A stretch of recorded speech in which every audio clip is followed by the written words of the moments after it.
자, 두 번째 주제는요. 예, 난방요금 2배 인상, 서민들 얼어 죽는다는 내용으로 준비를 해봤습니다. 자, 이게 무슨 얘기냐 하면요.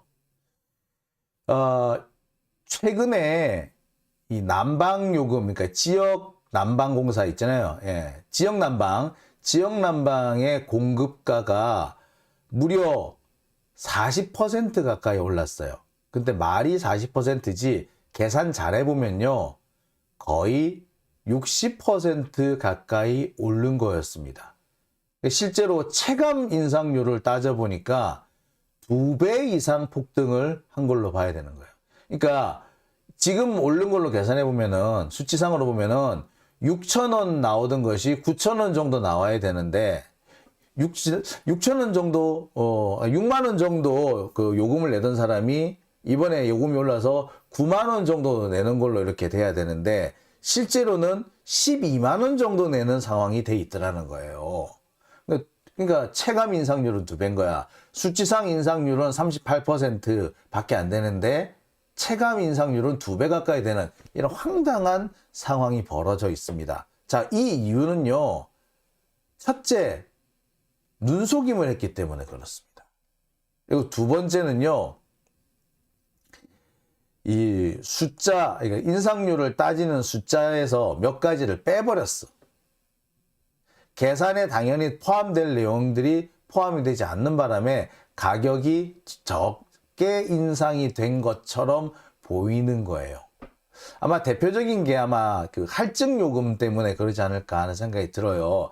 왜 할증 요금이라는 게 있잖아요. 일정 수준 이상으로 그 열이나 전기를 쓰면은 요금을 좀 더 세게 내는 그런 거 있잖아요. 근데 요금이 올랐으면 할증 구간도 조금 높아져야 되는데 할증 구간을 높이지 않은 거야. 그럼 어떻게 되겠어요? 네. 요금 폭탄이 오는 거지. 분명히 6만 원까지 쓰면 할증이 안 됐는데 실제로 해보니까 9만 원 이상이 나온 거고 9만 원 이상이 되면 이게 할증 구간에 포함이 되면서 실제로는 12만 원이 나와버리는. 네. 이게 감정이었던 거죠. 그러니까 실제 뭐 수치상으로 오른 거는 40%가 채 안 되는데 체감 인상은 2배가 된 겁니다. 이거를 정부가 모르고 그랬을까? 아니요. 알면서도 일부러 수치를 낮춘 걸로 보입니다. 예. 왜 그런가요? 제가 지금부터 하나씩 설명을 해 드리겠습니다. 여러분들 이거 보시면 이 자식들 의도적으로 일부러 숫자를 낮췄네? 라고 생각이 드실 거예요. 자, 보세요. 한국지역난방공사에서 이렇게 돈을 난방요금을 37.8% 올렸습니다. 원래 그래서 4월 1일, 7월 1일, 10월 1일에 걸쳐서 3번에 걸쳐서 올렸는데 그래서 원래는 6만 7천 원이던 것이 9만 3천 원이 됐습니다. 라고 이렇게 설명을 했어요. 이게 뭘까? 자, 6만 원에서 9만 3천 원이 됐다. 딱 보면은 얼마가 올랐을까요?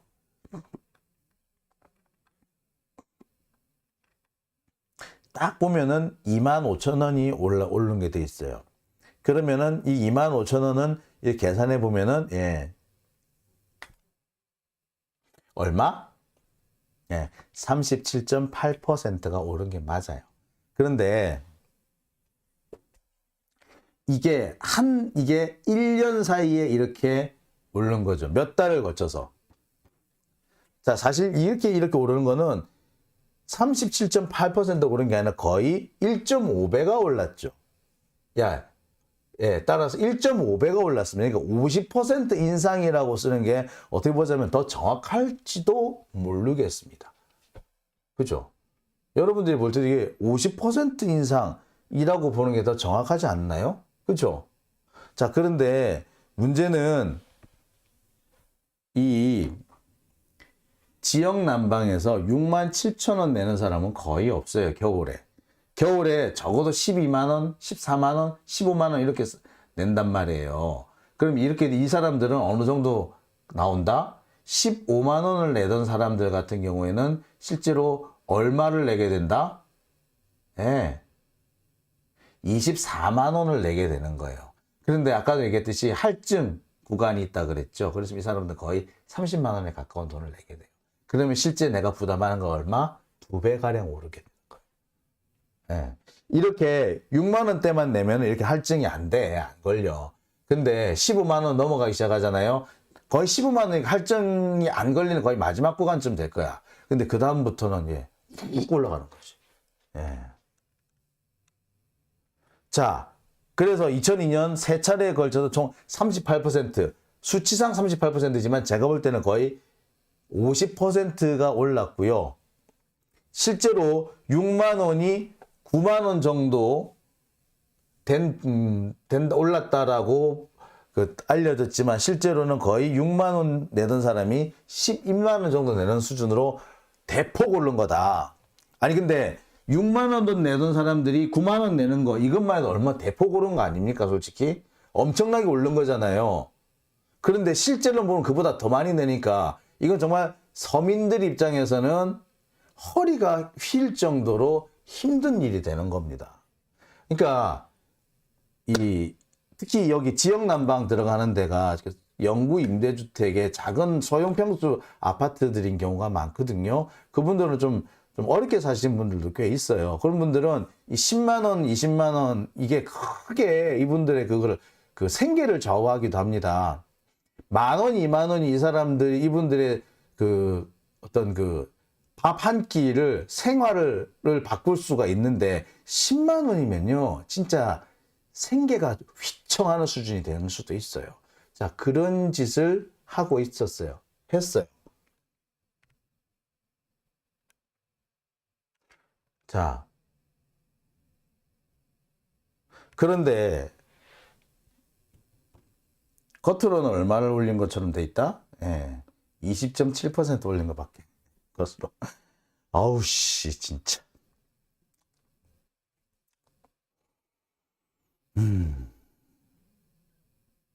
참 못됐다 그죠? 자, 그런데 이렇게 가격을 올린 이유, 그러니까 지역 난방 가격을 올린 이유는 도시가스 요금이 올랐고 그에 따라서 연료비가 올랐기 때문이다 라고 이렇게 얘기를 했습니다. 자, 연료비가 올랐기 때문에 천연가스죠. 그러니까 도시가스는 천연가스잖아. 이 천연가스 요금이 올랐기 때문에 국제 가격이 올랐기 때문에 어쩔 수 없이 가격을 올렸다라고 얘기를 해요. 이거 결국 뭘 말하냐면 천연가스 요금이 오르면서 도시가스도 오르고 지역 난방도 오르고 이렇게 다 올랐다는 얘기인 거지. 그렇게 되면은 실제로 서민들의 입장에서는 난방비는 난방비대로 올라, 가스값은 가스값대로 올라, 전기는 전기값대로 올라서 이중고, 삼중고를 겪게 된다는 얘기죠. 여기에 또 올해 들어 뭐가 오른다고? 버스, 택시 요금, 지하철 요금 오른다 그러잖아. 서민들 진짜 살기 어려워져요. 근데 이게 한 푼, 두 푼 오르는 게 아니라 대폭 오르는 게 문제죠. 도대체 왜 이렇게 올리는 거야, 이유가? 갑자기 이렇게 올리는 이유가 뭐야? 자, 윤석열 정권은 기름값이 올라서 라고 얘기하는데 그거 거짓말이에요. 자, 2배 가까이 올랐다라는 비판이 많습니다. 난방비가 12만 원이었는데 24만 원 됐다면서 씩씩거리고 화를 내는 분들이 한둘이 아니래요. 실제로 제 주변에도 그렇습니다. 분명히 오르기는 40%밖에 안 올랐다 그러는데 실제 요금 보유세를 받아보니까 2배가 올랐다는 분들 정말 많으세요. 나도 그래. 자, 그런데 문제는 천연가스 국제 가격은 지금 뚜렷한 내림세라는 거예요. 여러분, 천연가스 가격이 오르는 줄 알고 있었지. 우크라이나 전쟁하면서 러시아가 유럽에 들어가는 천연가스 공급관을 끊어서 그러는 바람에 천연가스 요금이 지금 많이 오른 걸로 알죠? 아니에요. 뚜렷한 내림세예요, 지금. 내리고 있어, 내리고 있어. 근데 왜 국제 가격은 올라? 우리 난방비는 왜 올라? 천연가스는 내리는데 도시가스는 왜 올라?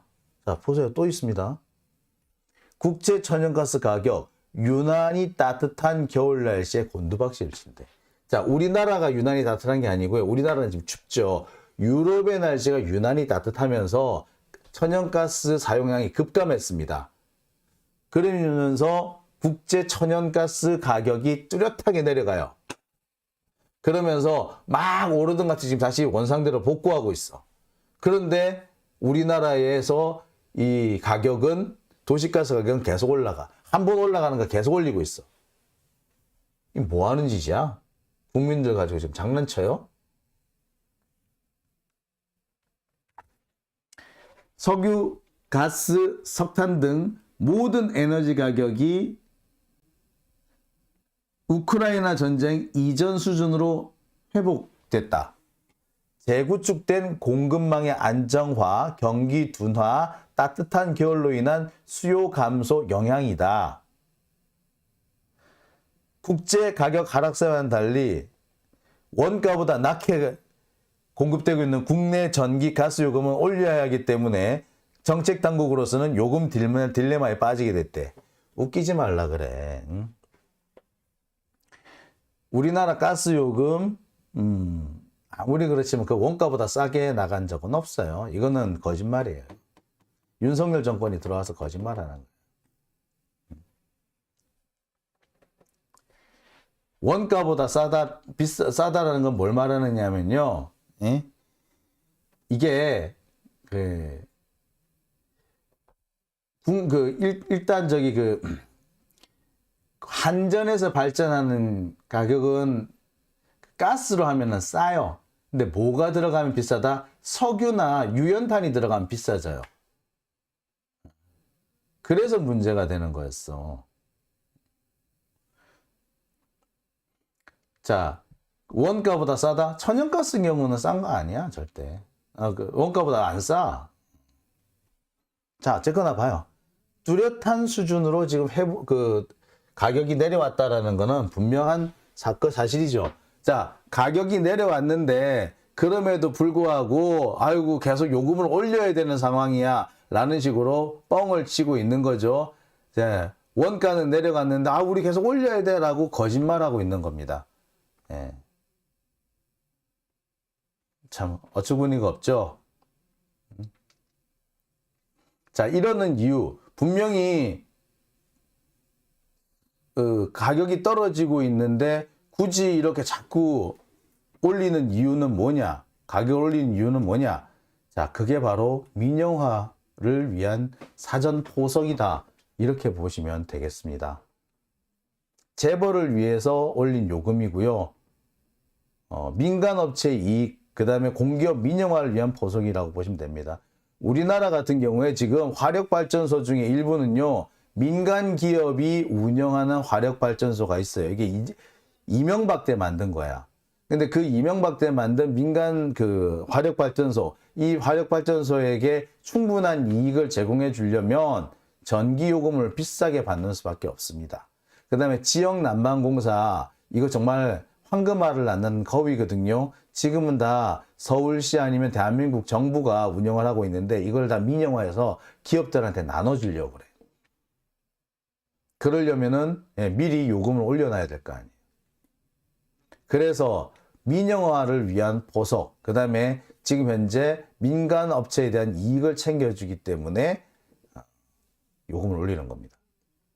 계속 지금 윤석열 정부는 탈원전 때문에 적자를 본다는 식으로 얘기하고 있는데 여러분 아시는 분은 아시겠습니다만 문재인 정부 때 탈원전 진행된 거 없어요.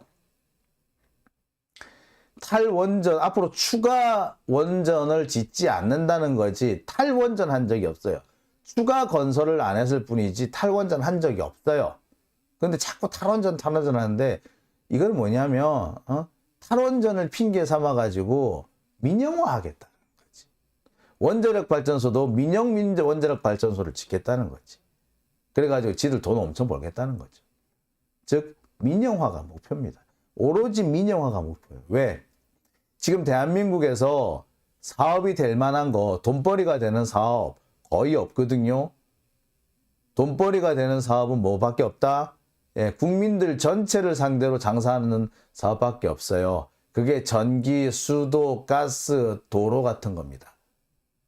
그런 거를, 그런 데에 그 기업들이 들어가서 돈을 받아 먹어야지, 그래야지 걔네들이 돈을 번다고 생각을 하는 거예요. 그래서 자꾸 민영화 얘기를 하는 겁니다. 예. 예.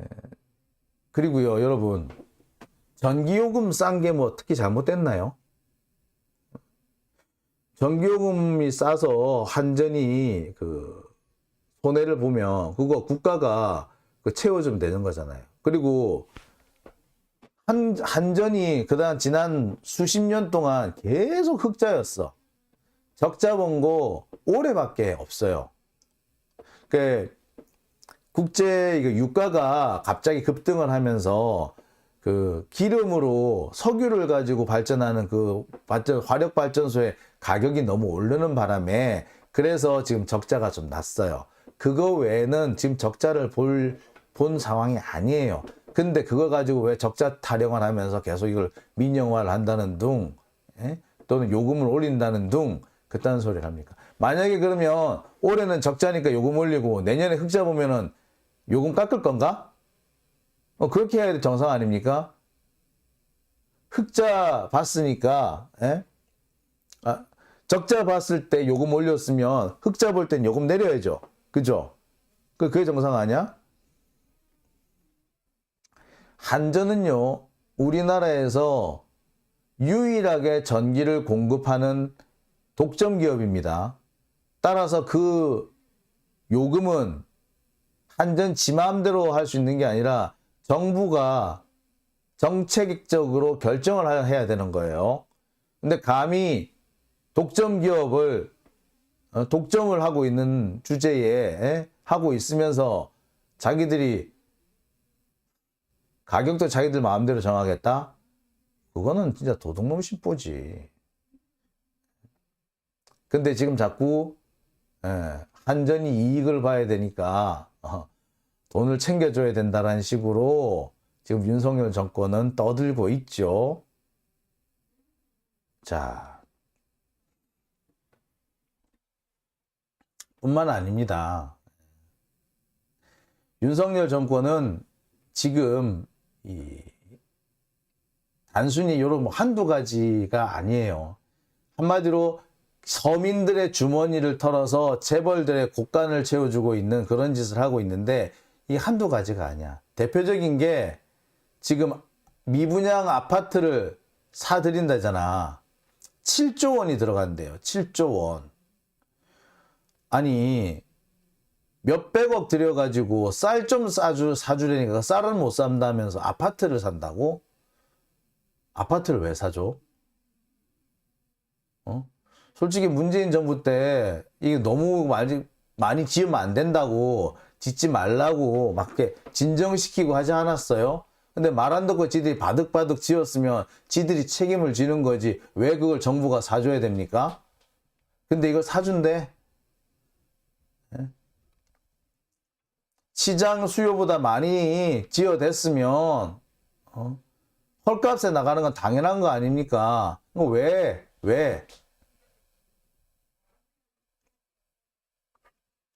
지금 윤석열 정권은요, 서민들한테서는 난방비, 전기료를 쥐어짜가지고 그로 인해서 남은 돈을 재벌한테 갖다 바치고 있는 그런 정권입니다. 국민연금하고 실업급여는 줄이면서 쌀 수매는 안 하면서 재벌한테는 그 돈으로 다 곳간을 채워주는 그게 지금 윤석열 정권의 특징입니다.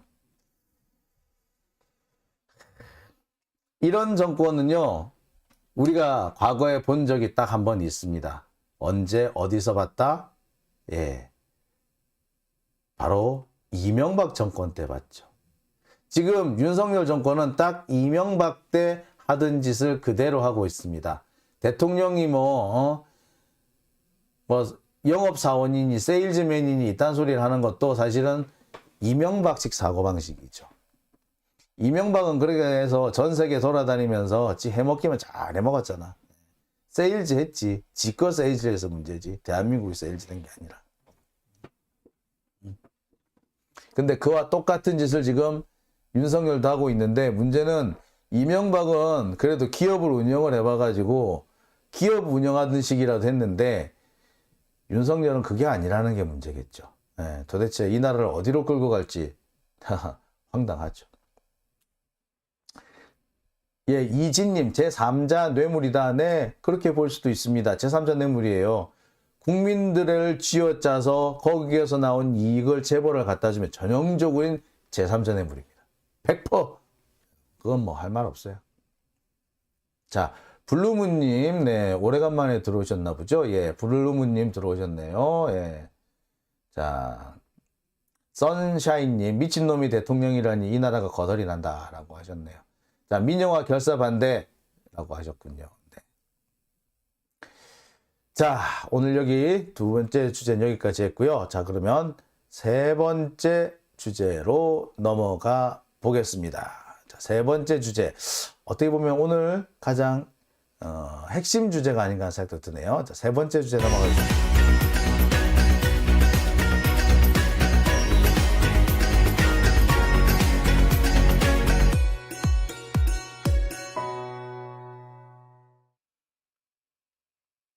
네, 세 번째 주제는요.